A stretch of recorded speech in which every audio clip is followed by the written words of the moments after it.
Hello and welcome to the Public Affairs program here at Catamount Radio. We call it Catamount Community Connection. I'm your host, Brian Collamore. Each week for an hour, we speak with leaders in the community from the business, professional, nonprofit, and occasionally political arenas. We'd like to make people aware of what's going on, not just in Rutland County, but throughout the state. And in many cases, in terms of legislation, those are things that will affect everyone that's listening. We are recording this on the 7th of January, and it will run on both the 12th and the 19th. So by then, we may have a bit more legislative news to pass on. But at the moment, I'll just say that the session this year will begin this week, and we'll have committee assignments decided and who's going to chair and all that kind of stuff. So more to come on that. But we're very happy to have sort of our, I don't know if it's a monthly or a bi-monthly check-in with the folks from CEDRR. I should mention our show is brought to you by the Rutland County Agricultural Society, which has brought you the Vermont State Fair at Rutland since 1846. 179th Vermont State Fair is coming up in August of this year. And joining us today on the program are both Lyle Jepson, who is the Executive Director of CEDRR, and I'll tell you what that acronym means in just a minute, and also Cooper Babbitt, who is here as well. And the CEDRR stands for the Chamber and Economic Development of the Rutland Region. And those of you that have been paying attention, and there's no quiz coming up after, at one point, the Chamber and the Economic Development piece were separate entities. They became one, well, a few years ago now. So we just, when I say CEDRR, a lot of people look at me and go, what is that? And I just say the Chamber. They go, oh, yeah, okay, now I know what you mean. So anyway, welcome in to both of you. And we've got a ton of stuff that we're going to cover, hopefully, today. Lots of stuff happening in the region. The downtown hotel. You know, it's funny, I was looking at Facebook. Well, by the time folks hear this, it'll be a couple of weeks ago now. And Ray Mooney does a great job with the website that's called You're From Rutland If, ... And he mentioned the fire, the tragic fire back in 1973 in this month of January, where 5 people lost their lives and what was known as the Berwick or townhouse basically burned to the ground. And that has made that pit area something that has been, for a lot of different reasons, unable to be developed again for all these 50 years. I mean, well, 52, I guess, right? And so it's kind of nice that we are starting to talk about putting a hotel back up there. Anyway, I'm kind of rambling here, but I didn't mean to. Welcome into both of you. How are things? Good morning, Brian. Thanks for having us. Thanks for having us, Brian. Things are good? And here's some history. Let's talk about history. Okay. So I was talking to my mother the other day, who will turn a young 91 years old coming up here in February. She reminded me that she stayed at the Berwick Hotel. Oh, wow. Back in the day. She lived in Bennington at the time. Okay. And she was coming up to train as an employee for Central Vermont Public Service. And they did training here in Rutland, and she stayed in the Berwick Hotel for that training. So it was probably a long time ago. Yeah. But she remembers it fondly. And we're looking forward to seeing something happen in our affectionately called the pit. Yeah. Time for that to change. Yes, it is. I was here only about a year, maybe a year and a half. I came in 72. And so I can remember that evening. Back then, both, and there were only 2 radio stations at the time, WSYB and WHWB, both of them would go off the air overnight. HB was controlled by a sunrise to sunset window because of their frequency. And then SYB went 6 a.m. to midnight. And at midnight, everybody went home. And so I was working at the time for WHWB, and I can remember going downtown. And at the time, there was a little jewelry store next to the movies, Hewlett Jewelers. And I used their phone to call back to the radio station because we put the station back up on the air. And I called in live reports from, again, what was just a horrible night. It was so cold.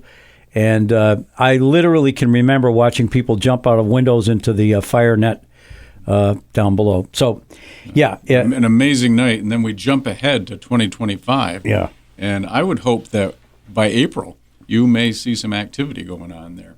No secret, Belden Construction is working on a plan and working very closely with the city of Rutland to see if something can really happen there. And it could potentially look like a 7-story building that has a pretty nice little bar on the top and some housing, residential housing. I think the mayor's been in before talking about it a little bit. It will certainly economically transform the downtown of Rutland. Yeah, no question. And there'll be hotel rooms there as well, restaurant, all that kind of stuff that was, it's been sorely needed for a long, long time. And it's great to see that happen. I know there's some remediation challenges coming up for the folks at Belden, but it looks like they have a pretty good plan put together. And I know there's a lot of people that are waiting for something to happen down there for sure. Well, and I think that you need a contracting company that comes along that is willing to put in the time and the effort. And Belden Construction definitely is willing to do that. Yeah. People will never see the behind-the-scenes activity taking place over the last year or so as people work towards that cleanup part you just talked about. There's up to a $5 million cleanup that will need to happen there because of what was there before. Yep. And the Beldens are willing to take that on because the state has also stepped up and the federal government has stepped up. When you have a site that is contaminated, not necessarily because of the current owner, there are avenues out there that businesses can take advantage of, and the Beldens are wisely doing that. So we're excited to see some things begin to happen there. Yep. Don't be surprised if there might be a little traffic congestion once in a while, but that will be part of the excitement, and we'll make sure that we're celebrating the dirt. Okay. So we've got a number of other topics. I don't know if Cooper, you have something planned to start us off with, and we'll just kind of go back and forth, I think, for the hour. Great. Well, since I'm here with one of our esteemed senators, I figure we might as well discuss some things in the upcoming legislative session. Well, we've got a lot of work to do. I know that.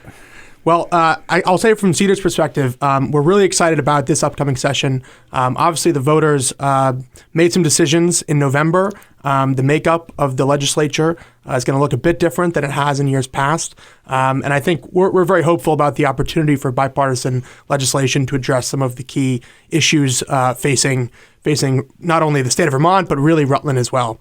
Looking back on last year, as the listeners have heard probably a million times, we see housing as a really key aspect of economic development. It's very difficult to get folks to move here to work for some of our larger employers if they don't have a place to stay. So what we'd like to do, and we'd like the legislature to do this year, is take the great work, in my opinion, that was done last year to reform some of the land use regulations in Act 250 and really build upon that. So that looks like a few different things. The first thing is we currently have these interim exemptions. And for the listeners who aren't totally familiar with this, in the period in which these land use maps are changing and these new exemption areas are being created, there's some exemptions that allow housing to be developed without Act 250 in downtowns and village centers and neighborhood growth areas. We'd like to see those extended just to make sure that those don't expire before the new maps and new exemptions and the tier system, as they call it, is put into place. We think that's really important. There's already projects in our area that are making use of those, most notably the hotel that Lyle was just discussing. And so we think that's really important. But land use regulations aren't the only aspect to being able to develop housing. One thing we've seen and heard from municipalities is that especially smaller municipalities are unable to develop housing because they lack the water and wastewater infrastructure that's possible. So one other thing we'd like to see on this front is that the state, comes up with some sort of appropriation or ability to support the municipalities to develop the necessary public infrastructure so that housing and other development can take place. Because if you don't have water, wastewater, it really doesn't make sense to be building, housing even in, infill areas like village centers. And I'll just go on record as saying I totally agree with you. I support not only the temporal guidelines of that Act 250. I don't remember if it was 5 years. It seems like there was a period of time when it was good and then it ended. And I don't know why we just don't say this is good forever kind of thing. And I'm also of the opinion that we don't necessarily need to worry about constricting the physical areas as much. If you're Tier 1 and Rutland City is, you're allowed that exemption, and basically you don't have to worry about Act 250. But if you go a mile or two on either side of that, those regulations come back into play. So there are definitely towns in Rutland County that would like to have that ability, but right now they don't. So I think the governor will be putting forth a proposal to enlarge that and, as you say, continue the work, because I think what we did in the last session was good, but we may need to keep working on it, I guess.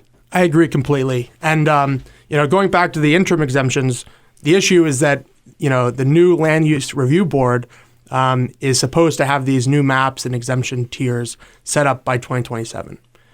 We know that things can sometimes take longer than expected. We just want to make sure that these exemptions go past that date to provide, that security for developers if there are any sort of hangups. To your point about outside of these kind of core areas like Rutland City, that brings up the Tier 2 issue. And the listeners will recall, the governor, one of his biggest concerns, and I think one of the biggest reasons why he initially vetoed the bill, was due to the road rule. And what that means is that outside of these Tier 1 areas, any new road or driveway that extends longer than 800 feet would automatically trigger Act 250. Right. Now, you can imagine the surprise of a private landowner with maybe 10 acres of their own private land who wants to have a driveway and put a new house up in the corner of their property. In this circumstance, that might trigger Act 250. It likely will. And so I think there's going to be a wake-up call once those regulations start to take effect as to the real burdensome impact on development, even for small private property owners, not even talking about larger scale developments. Yeah, there were some senators, I think I want to include Senator Dick Sears from Bennington, who has since passed away, who were of the opinion that we get rid of the road rule, or at least extend it to, 8 miles or something. I don't know what the right number is, or just allow people to do what they want to do with their own property, unless they're making a mess of things. And but we were unsuccessful to do that in the Senate. So it went through with that road rule still in place. And you're right, the governor did initially veto it. And we all know what happened last June. We had 8 vetoes to consider, and all but one were overridden. So, yeah, and you mentioned right off the top, Cooper, that there will be a different complexion to the chambers this year. In the House, we have now, I think it's 56, with a potential of a 57th member from Bennington.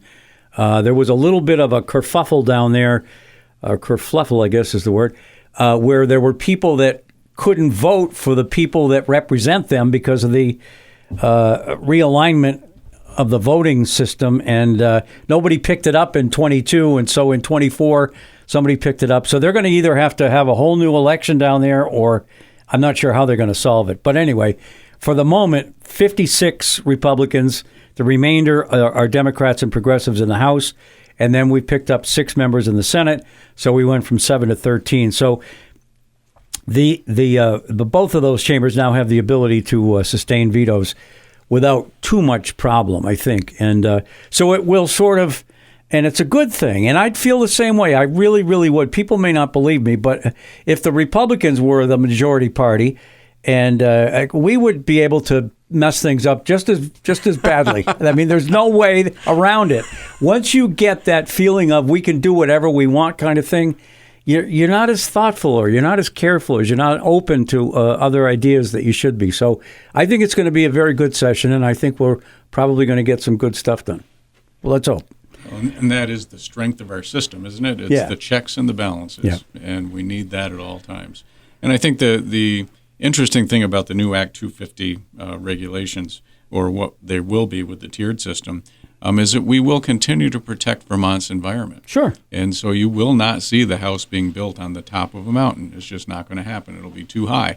But the arguments will be around that Tier 2, Tier 3, like where do I fall? Right. And so I totally agree we need to extend the period of time in which there's exemptions, because I'm not sure they'll nail it by 2027. Well, Cooper was generous when he said there's sometimes a bit more of a delay than I would say most often, or even always. It never. The government pace is just something that I don't know. It's frustrating to be on the inside and looking out too. It just never seems to happen with the speed that one would hope. So anyway. All right, so we talked a little bit about the hotel, the TIF district, which is part of that, of course. That's another issue that's come up on occasion this fall. I was up at Killington and got the tour of everything that's going on up there. And at the moment, there is a limit to the number of TIF districts in the state and then within a particular county. And I think we only can have 2. So Rutland has one now, I think, and we're working on it, and Killington has the other. So at the moment, that would put a break on anything further in terms of TIFs. And again, if you honestly believe that's a good economic tool to use, I don't know why there should be a cap. I think we should probably just say, let the people decide. If somebody in a community wants to vote for that and they have the developer and the means to get it done, I don't see that there's an issue. Well, and in my opinion, it's a planful way to improve the economy. Yeah. It is a patient way to do that because people will argue, well, the TIF takes away from the education fund, and look at where the education fund is right now, and all true to a certain extent. But within a period of time, the education fund will be more than replenished with the development that will take place. And so, yes, very recently the Board of Aldermen approved the application to the VEPC board to apply for having Rutland apply for the second TIF.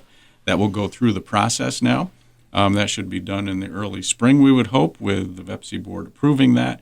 With the hotel project, that certainly can be the first project that would be all in. So Rutland City is lining itself up very well to be successful with the TIF. One thing that will come up again at some point in the legislature will be project-based TIFs. Those would really support what Cooper was talking about a minute ago, which is what about the smaller communities, the Fairhavens or the Brandons or the Wallingfords that have a project that would benefit from a very specific period of time on a very specific project using the TIF process. That has some legs, but there are folks that really are opposed to the TIF, so you kind of come back to who I won't say who shouts loud enough, but who has the data needed to convince others that we can move forward with that. Yeah, I've often called them mini TIFs, but the better term is project-based TIF because that's exactly what it is. And we'll see what happens. It's always, kind of a roll of the dice when you begin to change things that are in place. And there are some people that don't want TIFs and don't think they're, a sustainable way to do things. And I think in one case in the House, that happened to be a chair of a committee that was in charge of that. So it stayed on the wall and nothing ever got done. But again, with the kind of new complexion of the General Assembly, we'll see what happens there. Well, and we have to go back to and remind ourselves that with the project-based TIF or the full TIF, that the only way that it can be approved is if this project would not happen were it not for this process. Correct. We would not get this tax revenue ever if we didn't have this process. Yep. So we need this process. So I know there's a legislative agenda from CEDRR. I have read also the statewide chambers issue, and of course we had a great meeting with the State Chamber of Commerce when they came down and spent some time at the hub, and I think most of the legislative delegation was there. So we heard from 2 or 3 of the folks from that, and seems like they're on task too, right? They absolutely are. Yeah. It seems like we're able to put together a common proposal.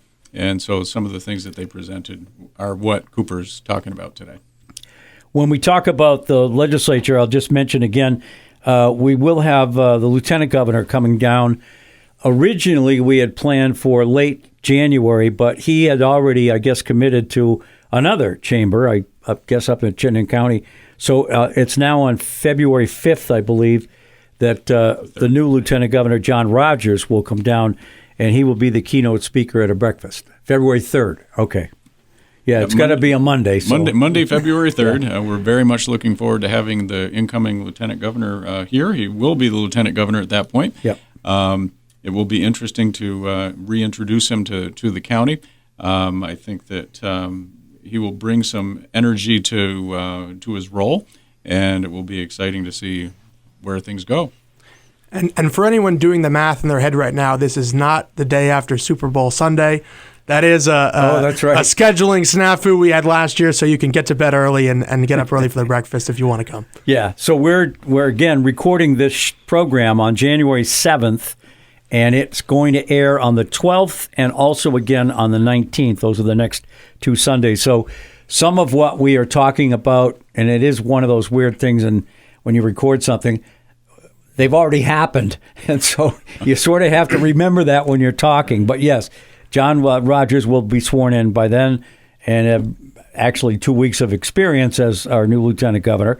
And he brings different skills and expertise to the table from what was David Zuckerman's role for many years.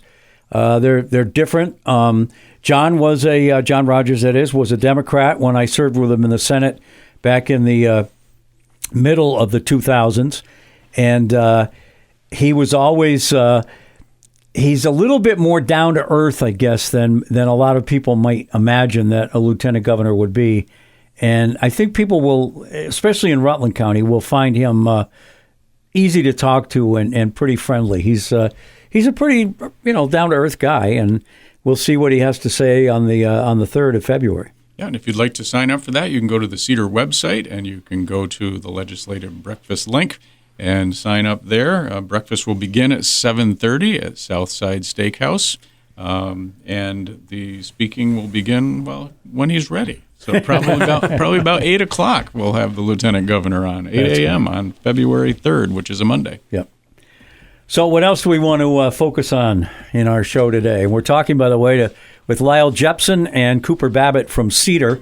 We do have to take a break, but we can put that off for another couple of minutes if we have another topic to address. One thing I think that is a bit of a secret in our organization is that we have a loan fund, and Cooper oversees we call it a revolving loan fund. Nobody cares what we call it. It's a loan fund, and maybe you want to talk a little bit about that. Yeah, I'd be happy to. So the CEDRR Revolving Loan Fund is actually money that we get from the USDA Rural Development for 1% interest, and then we loan it back out to businesses in our community who are looking to expand, hire staff, buy a property, buy equipment. It can really support any sorts of business growth.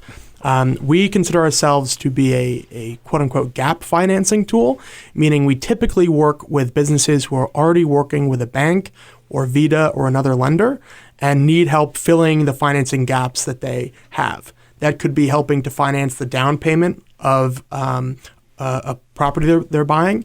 It could be that they've got a mortgage for the property they're buying, but they need some funds to help renovate or purchase equipment for that new business. So that's kind of how we work.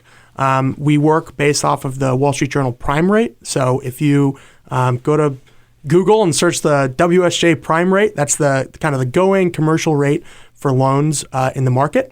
If you're a CEDRR member, we'll give you a 1% discount off of that prime rate.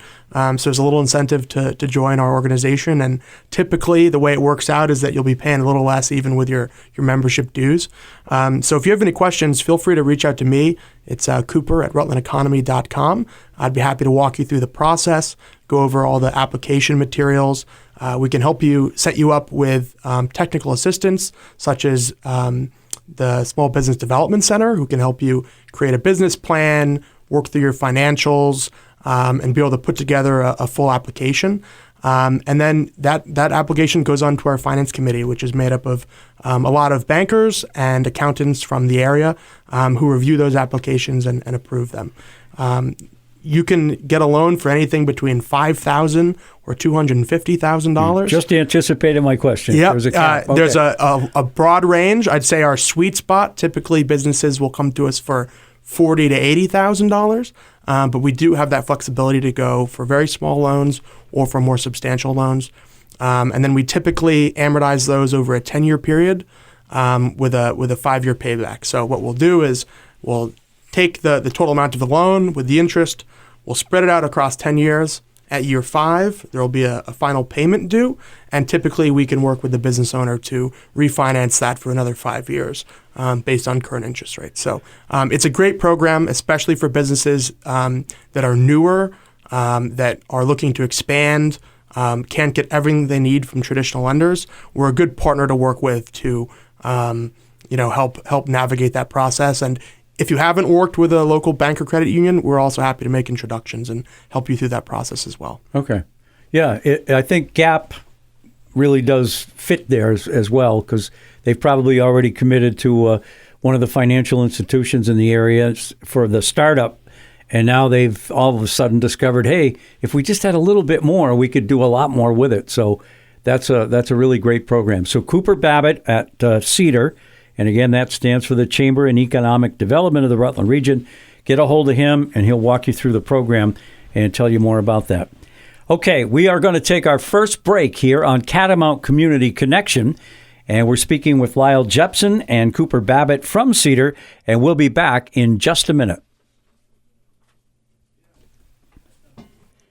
We're back on Catamount Community Connection, and I'm Brian Collamore, your weekly host for the program, brought to you by the Rutland County Agricultural Society, which has brought you the Vermont State Fair at Rutland since 1846. Thanks to everyone who attended this past fair, and we're already looking forward to the 179th fair coming up in August this coming summer. We're speaking today with Cooper Babbitt and Lyle Jepson from CEDRR, the Chamber and Economic Development of the Rutland Region, and we've talked about the downtown hotel, the TIFs, Cooper's his help with the loan fund. It is a revolving loan fund, so again, what you pay back kind of is seed money for the next group coming in, and it all sort of happens that way, and it's a great idea. I know we have some mixers coming up that unfortunately, once the legislative session starts, you probably don't see a lot of legislators at these because most of them stay in Montpelier during the week. But so I know there's one in January, but by the time this show airs, it will have already happened probably. So the next one is probably February, right? Sure. We have one coming up in February, and very interesting that you mentioned you're up in Montpelier on Tuesdays. You are. When we send out invitations, I have to tell you, everyone responds saying, I'm sorry, I'm in Montpelier. We appreciate what you're doing up there, so thank you for all the effort you're putting in. But we do have a mixer on Tuesday, February 11th at 5 p.m. at Stafford Technical Center, where they are celebrating their 50th birthday. Wow. So Stafford Tech has been in that location now for 50 years. Having been the director there at one point, I have to tell you, it's an amazing place. We can talk about education financing at some point. Tech centers need support, and there's a lot going on there. So if you want to come to a beautiful mixer where you'll get great food and you'll get to a tour of Stafford Tech, that will be on Tuesday, February 11th from 5 to 7. I would come early. I'd come around 5:15, 5:30. It's very exciting to see the work that young students are doing now, things that I would never have imagined when I was in high school. You can get into law enforcement, you can get into welding, you can get into nursing. There are so many different fields, from engineering. Go take a look at the robotic stuff that's going on over there. The equipment they have is incredible. They just received a multi-million-dollar award through Senator Leahy and General GE for new equipment there. So there are just some really exciting things happening in our region. So that's just one event coming up, Stafford Tech Mixer, February 11th, 5 o'clock.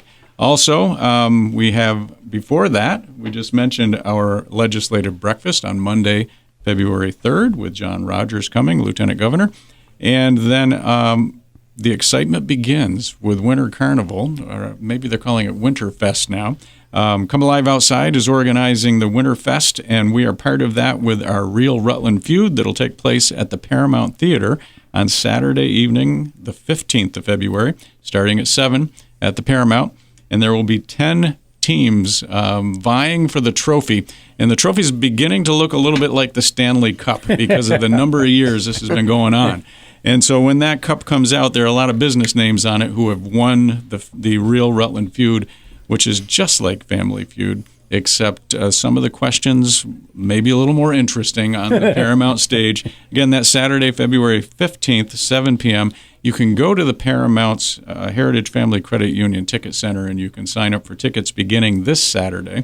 Actually, I can't even say which Saturday. What Saturday is this Saturday? By the time this airs, Brian, you can go online and you will be able to sign up and get some tickets to that great event. Again, it'll be Saturday, February 15th.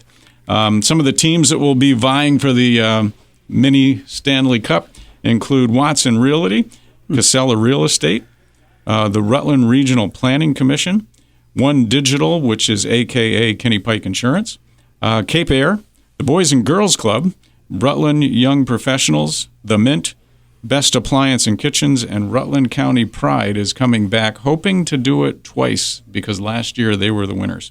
So some exciting things coming up, and we hope people will take advantage of those opportunities. Yeah, it's a great cross-section of the community, too. That's great. It's funny you mentioned the Tech Center celebrating their 50th. I can remember when I used to call it Rutland's best kept secret because there weren't that many people, and now there's a waiting list, from what I understand, to attend. So it really has come full circle. It's a real magnet. Students are seeing the benefits. The value-added education that's provided there is pretty incredible. Yeah. Now, it doesn't mean their education stops, and this is where I'll put my Tech Center hat on today, because you always have to be going on to the next thing, whether it's a certificate or going on to college.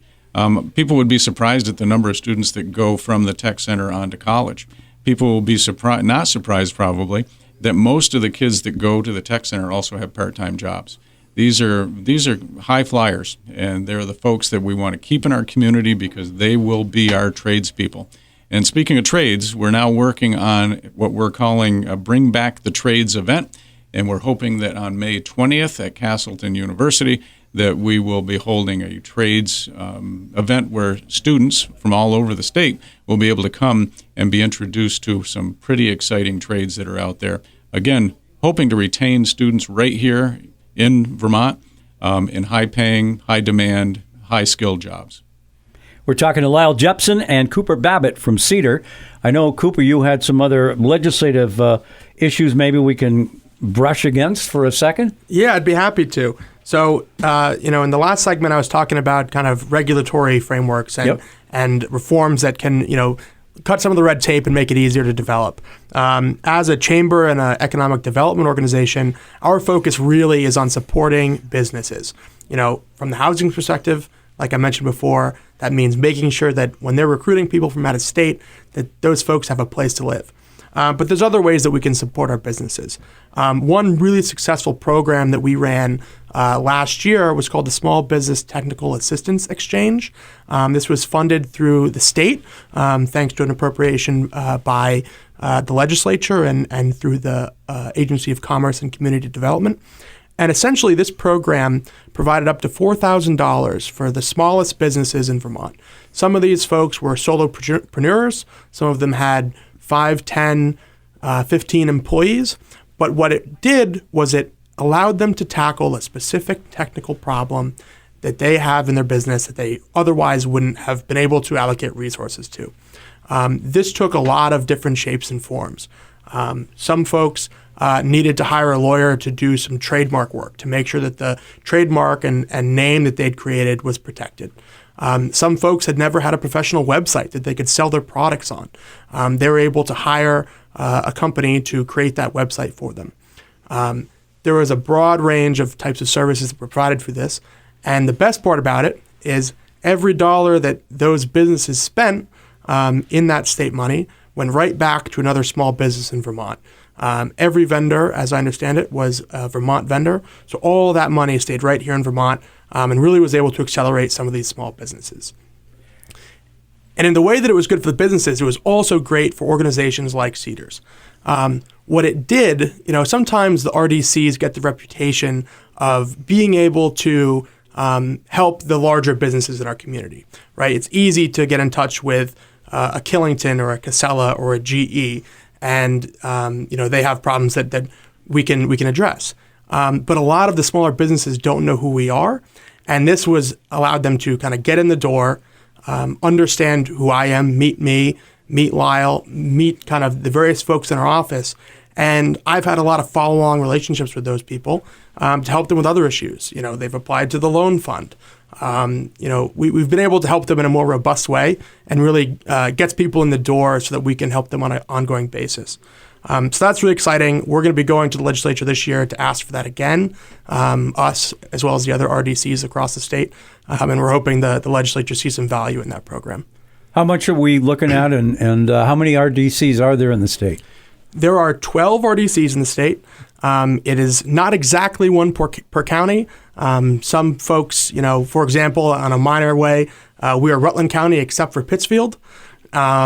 Pittsfield is involved with Windsor, yep. Essentially. The Northeast Kingdom, those 3 counties are one RDC, but it's 12 across the state. We're seeking $1.25 million, and last time that was able to help 185 businesses. So we think it's a great program and something we'll be talking to you about in the next few months, I'm sure. Would that be level funding?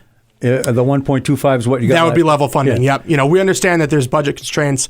We're not trying to, increase the cost of living here. We understand that people feel really strapped right now. So we're asking for the same funding we'd received in the past, and we think we can deliver a really great program with that. Okay. Well, I'm pretty sure you'll have the Rutland County delegation support for that. And again, it is going to be a challenging year. All of this tied up, of course, with the property tax education / funding. And I don't know how that's going to come out. I know the governor is very, very strongly in favor of no increase in property taxes this year for Vermonters. Whether or not we're going to be able to pull that off or not, I don't know. I don't know whether we're going to take that whole sort of hierarchical structure and strip it away and then rebuild it.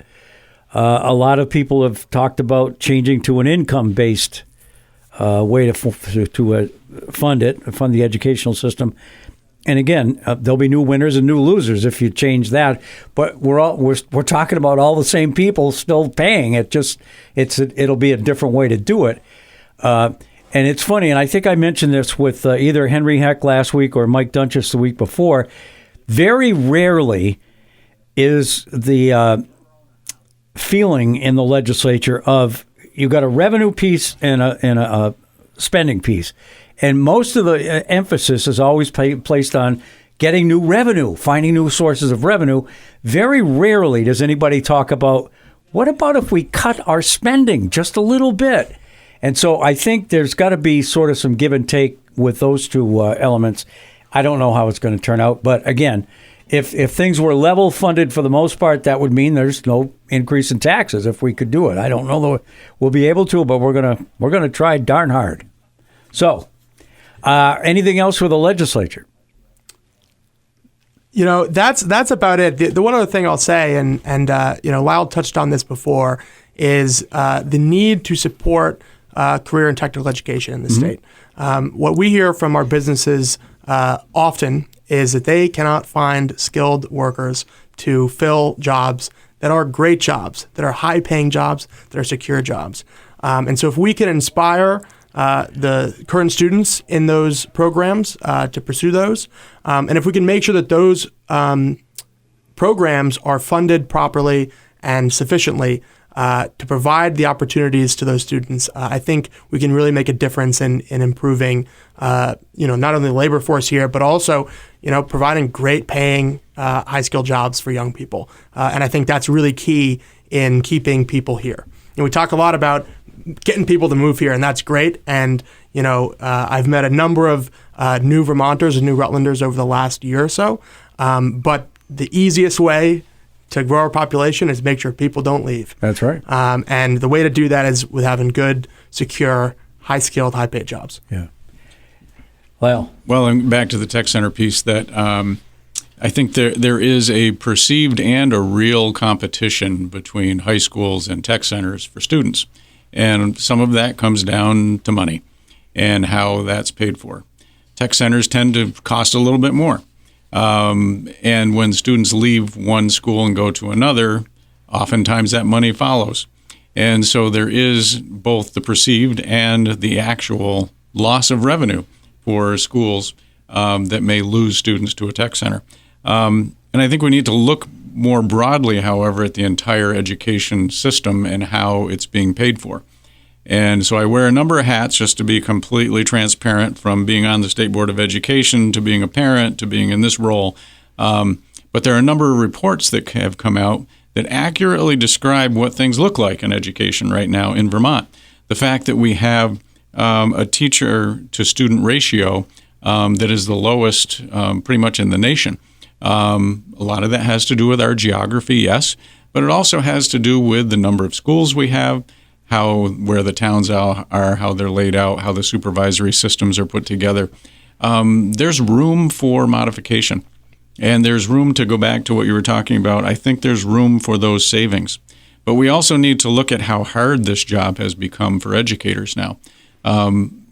Educators are taking more and more of the human services needs of students into the classroom.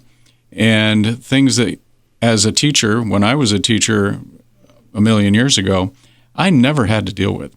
If I sent a student to the office, the student might not have to come back to my classroom anymore. Things have changed, and modifications have happened that are just so much different than in the past. Students come to school not quite as ready as they used to come to school. And some teachers are out there saying, "Are you kidding? Not quite as ready?" They're really not ready. But we take all students where they're at, and we move them forward one student at a time. That costs a lot of money. But there are ways I think we can save. So we need to look at the new construction report that came out that said there's $6 billion worth of delayed construction and renovation to buildings. Can we really afford $330 million a year for the next 20 years? I'm not sure where that revenue will come from. So we need to look at how is it set up now. And we may want to look at the tech center structure and what schools send to tech centers, and is that a structure to follow? We may need to look at supervisory union redesigns so that there's more centralized control in certain areas. There are certain, and again, I go back to reports that I've been reading recently, talking about costs, talking about number of buildings, talking about ratios. All of that is great data. Now we need to use that data. Well, the other thing that keeps coming up, and I assume it's true, we obviously have a new person at the helm in Zoe, is the fact that the population of our schools continues to go down. And I think that's still true. I don't think we've bottomed out yet. We had at one point, I'm going to just make a number up, but it's going to be pretty close, 110,000 students statewide in our public school system. And then it kept dropping and dropping and dropping. And I think right now it might be north of 80, but not by much. It might be, all right, well, there you go, 83,000. So, we've lost 20,000 kids who just aren't there anymore. And yet the building still needs to be electrified. The building still needs to be heated or cooled. And so there's a problem there that we haven't figured a way to get more people to attend school somehow, right? Well, and it's hard to follow a business model, which is what you're describing. A business would look at that and do things a certain way when you're dealing with people and where they live and how old they are and what their specific needs are. I really have to hand it to Zoe Saunders, the Secretary of Education, and the Agency of Education for the number of reports that they're putting out and how they're turning around these reports in a very timely way now. They have been charged with give you, legislators, information, and they're turning it around. And now's the time for some action. And I think you will have accurate information to work from. We're talking to Lyle Jepson and Cooper Babbitt from CEDRR, the Chamber and Economic Development of the Rutland Region. We need to take our second and final break in this week's program, and we will be back with Cooper and Lyle in just a minute. We are back on Catamount Community Connection, our weekly public affairs program here at Catamount Radio. And it's brought to you by the Rutland County Agricultural Society. The fair's coming up again in August. I'm Brian Collamore, and this week we are very, very happy to have, again, Lyle Jepson and Cooper Babbitt from CEDRR. And depending on what Sunday this is that you're listening to the show, we're going to run it for 2 weeks. So If it's the 12th, you'll hear the same show next week. If it's the 19th, there'll be a fresh set of guests next week. I don't know who it is yet, but we'll be talking to somebody else down the road. So we talked a little bit about the downtown reconfiguration with what hopefully is going to be a pretty good size hotel and places for people to live. And the other thing that has happened, and it hasn't happened yet, but we've begun talking about, is Walmart moving to a new location. And again, just like everything else, it's not going to happen tomorrow or next year. There's a process that has to take place. But if I'm not mistaken, you probably have more information than I do on that. Well, I don't know, but I did attend, or CEDRR attended, a Rutland Town Select Board meeting, and there were representatives from Walmart, and they were there to announce that they were working towards moving up to the former Diamond Run Mall with a super Walmart, and that it would be located kind of where the Sears Center was at the time. A majority of the current Diamond Run Mall would be taken down. It would appear that the Kmart side, which is closest to Spartan Arena, the integrity of that building still is pretty good, so they were thinking of leaving that building up. But in between, there would be some deconstruction going on. And there would be a pretty large Walmart built there. And don't ask me the square footage because I didn't bring that with me. But there would be a number of jobs created.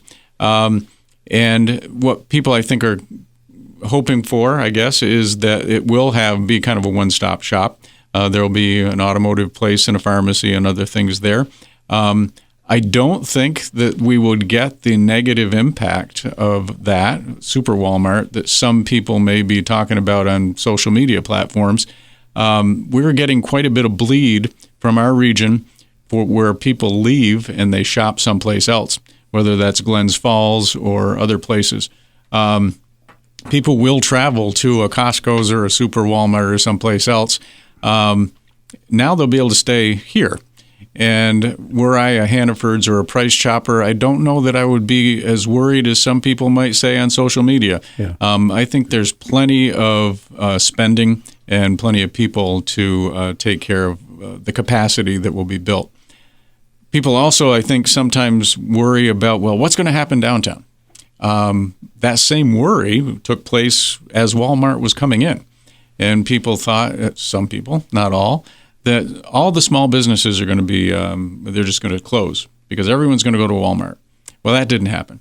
And in fact, boutique shops opened up and more restaurants opened up. And so there was a mix downtown that wasn't there before. I would envision that that's going to happen again, that something else is going to go in there and that there may be some additional development at that site. It's a pretty large site. And it would be wonderful to see the historic nature of the city continue with something there that's special, something there that would really attract people to come back over and over and over again. So the mayor is talking to folks around town about what would you like to see there. And so I think conversations will happen in the future about what would Rutlanders and what would people in Rutland County like to see coming to their city. I'm guessing that folks from Rutland Town, and that's where I live, are delighted because the grand list will be greatly affected for the town in a positive way, and conversely, taking some away from the city. But as you correctly point out, it won't be the pit all over again there. Something will go in there. It may be another big anchor store. Who knows? It could be a bunch of little ones. It could be a medium-sized one. It could be offices. It could be a whole bunch of different things. But I can remember when I was here, I think W.T. Grant's was still open in that location. And then, Zayre's was in the other one, the old Rutland Mall. I can't remember all of the stores, but it, something always happens. And it isn't always a bad thing. So sometimes people get too worked up and too worried about things that probably aren't going to happen anyway. And we have the benefit of the train station there. Yeah. We have the benefit of the fact that some of the land down by the train station is actually owned by the city. So the city is now looking into what can they do to the sections that they own that will really beautify the arrival of folks coming into that area.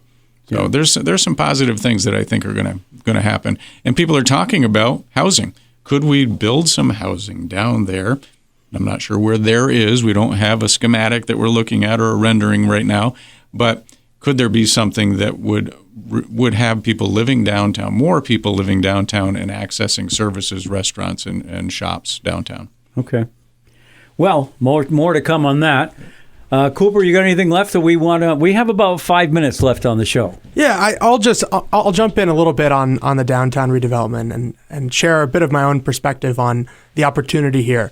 I've got a unique opportunity. I grew up in Rutland City. I've been a skier my entire life, and I spent a few years down in New York City and was a regular Amtrak rider when I was coming home to see my parents on the weekend or up to see friends or what have you.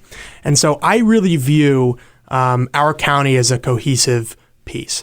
Getting off the train, visiting for the weekend, being able to enter right into the beautiful downtown Rutland that we already have, and creating really a gateway into the rest of our county. I think it's a really important thing to have, create an experience when you arrive, and really will kind of make the whole thing more cohesive. I think that uncertainty is always scary, but the opportunities that Rutland is facing right now, and the ability to kind of rethink the way all of the county connects into our downtown is really exciting and something I'm looking forward to being involved in and engaging with the community in. Yeah.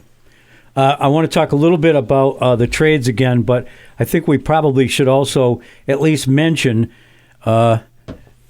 membership in CEDRR. Because you mentioned the revolving loan fund, and if you're a member of CEDRR, you get a 1% break on that.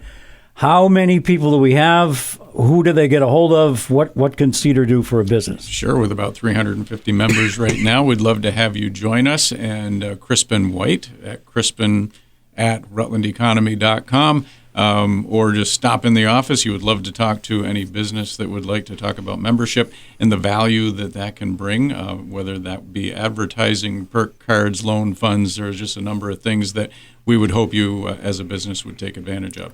And he has, I don't want to say it's unique, because I think a lot of people that work for CEDRR have unique personalities.